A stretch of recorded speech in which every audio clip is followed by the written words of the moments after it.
PTI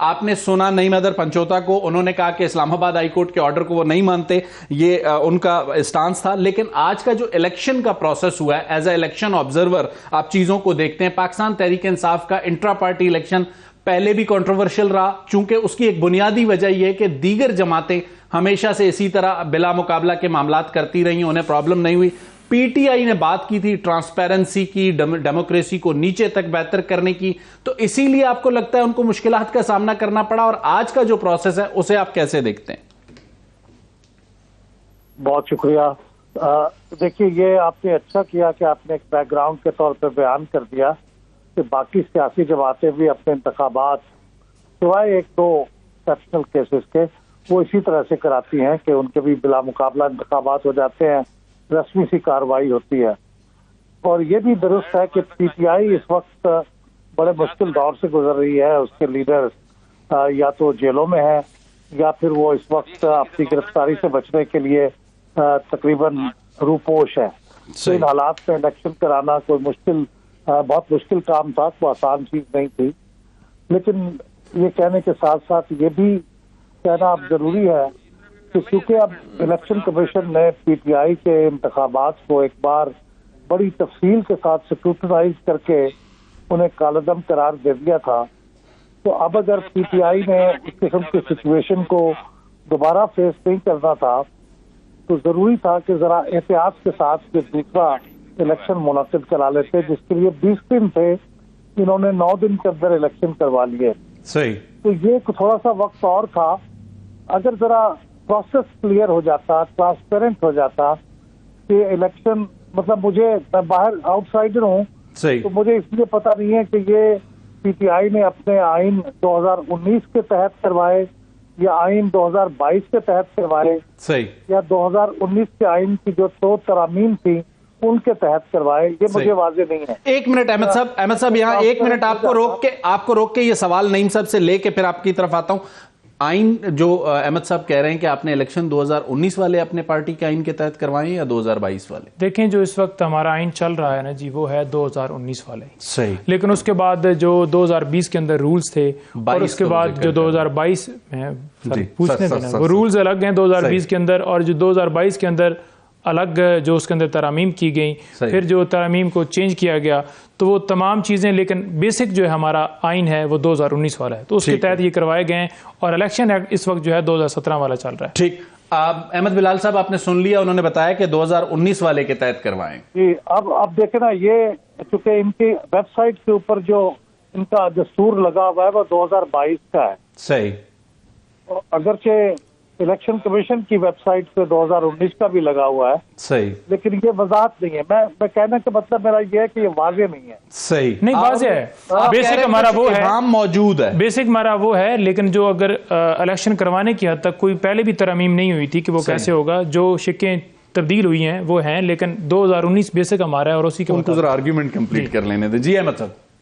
ہاں، تو اس کے بعد انتخابات کے لیے جب پروگرام اناؤنس ہوتا ہے کہ صاحب اب انتخاب ہونے والا ہے، جس سے بھی الیکشن لڑنا ہے وہ اپنا نام دے دے، نامنیشن دے دے، نام آ جائیں، پھر اس کی تاریخ مقرر ہوتی ہے کہ اس تاریخ تک واپس لے لے. صحیح. پھر اگر سب واپس لے لیں اور ایک ایک امیدوار ہو تو سب بلا مقابلہ ہو جاتے ہیں. صحیح. یہ پورا پروسیس مجھے نظر نہیں آیا. احمد بلال صاحب، آپ سے ایک سوال یہ پوچھنا چاہوں گا، آج کے دن کا جو پروسیس ہوا ہے اس پہ ہم یہ کہہ سکتے ہیں کہ پاکستان تحریک انصاف میں ٹیکنیکلی -1 ہو چکا ہے؟ نہیں، ٹیکنیکلی اگر -1 ہو بھی جائے تو اس سے کوئی فرق نہیں پڑتا. صحیح. P T I Imran Khan کی پارٹی ہے، عمران خان کے گرد گھومے گی، کوئی بھی آدمی آ جائے، یہ ایک ایسی صحیح لا حاصل ہے. صحیح. عمران خان صاحب کے گرد گھومے گی پارٹی، خواہ پارٹی کے آفس بیرر ہوں یا نہ ہوں. یہ تو ایک بچپنا سی بات ہے. بالکل ٹھیک. اب یہ -1 ہو گئے، کبھی -1 نہیں ہو سکتا. نہ نواز شریف -1 ہوا، نہ بے نظیر -1 ہوئی.